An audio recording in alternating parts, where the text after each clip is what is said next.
This little talk is about our third visit to the sacred Lemurian site on which we normally worked. This time all three of us had to be present, and we were told to go 3 days in advance because we were to eat nothing but red rice or brown rice and vegetables for 3 days, because the energies that we were going to pass through us were going to be very intense, and it would give our bodies the best chance of coping with it all. So we realized hotel wouldn't do, it would be difficult to eat in that way, so we took an apartment.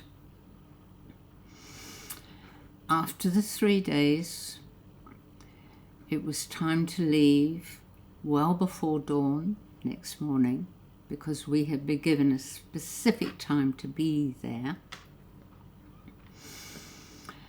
And then the interference started. Whoa. First of all, I couldn't get out of bed with the most intense headache I've ever had. I'm not a headache person normally. The girls had to do energy work on me to get me on my feet. Then, as we were leaving the apartment to go down 3 flights of stairs, all the lights went out and it was pitch dark. So we had to take great care walking down so that nobody tripped or fell. Next interference was when we were in the car, driving out in the boondocks, no habitation anywhere near us. So no hope of help, and certainly not other cars about. There was a heap of broken glass on our side of the road, and fortunately the one driving managed to swerve right round it onto the opposite side of the road and avoid it. But we could have had 2 tyres out quite easily, and then we would never have reached the site. So we eventually got there, and there was the biggest problem ahead. The paddy fields were flooded, including the raised walkways, so we would be sinking into our ankles in mud, which is not a problem. The problem was that we were going to have to pass by buffaloes with babies. We were going to have to pass within touching distance of them. And these beasts are known for charging at the slightest hint of any threat being around them. So we set off and started toning. And it was amazing. Our voices went into perfect harmony immediately. It was a most glorious sound floating up into the sky in the early morning. We walked right past the buffaloes. They didn't even flick an ear, but their eyes followed us all the way.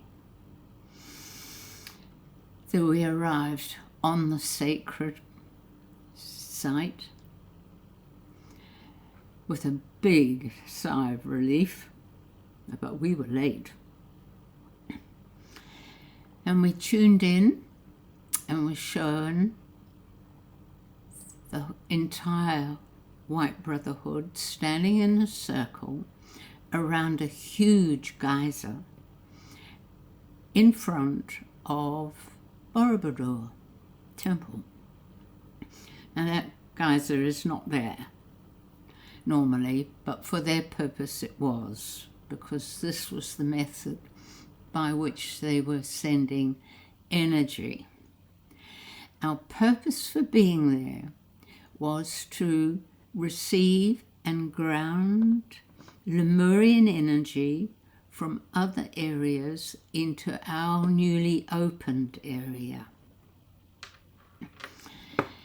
We each had a country assigned to us, and the English girl was to bring in the energy from Borobudur, but she couldn't hold it. It was massive, and she called out for us to help.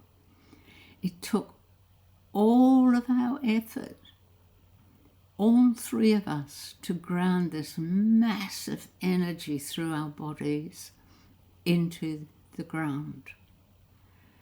It was huge.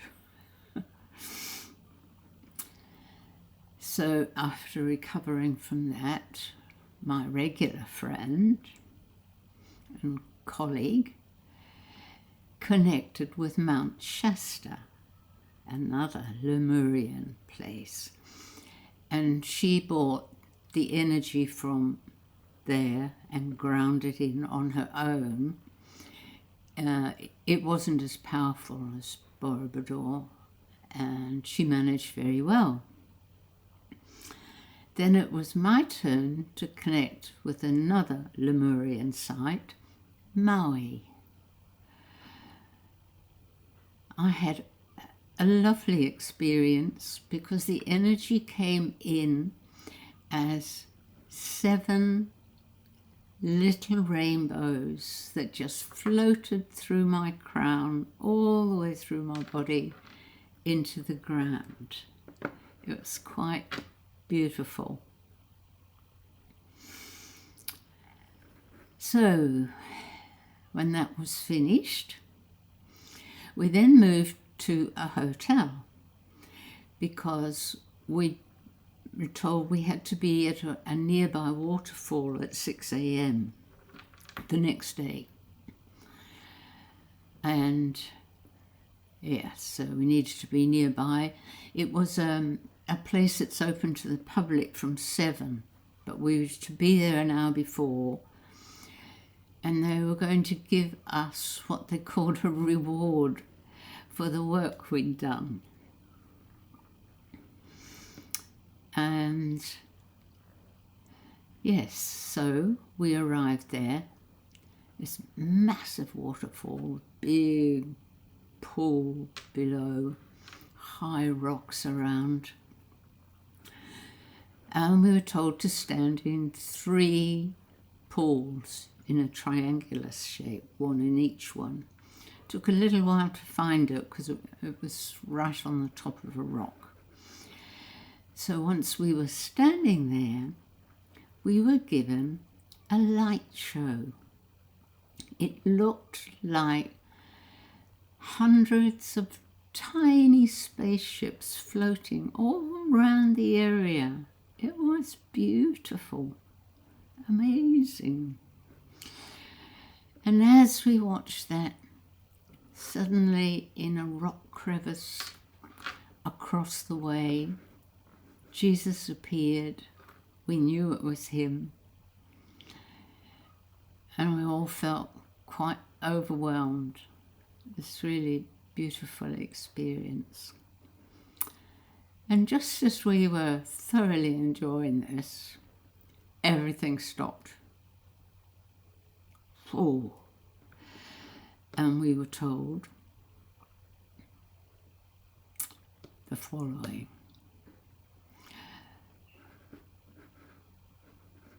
We were told that the energy from Borobudur was so strong it was disturbing the east coast of the US. An earthquake was due any moment, and we were to close the fault line immediately. This we did with a very quick think about what each of us would do, and we just did it, put all our focused attention on closing the space between two parts of the fault line. We knew once it had been done, because everything quietened down then. But doubting Thomases that we were, this was just too much. We wanted proof that an earthquake had ever been present. So fortunately, my American friend's husband had contacts in the relevant organisation on the West Coast, and he asked the question.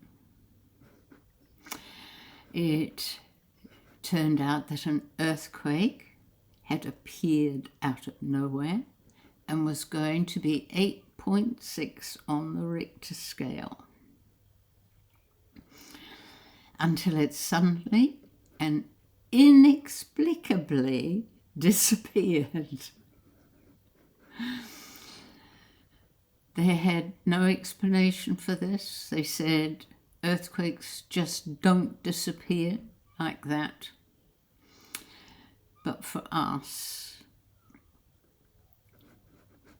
we had the answer.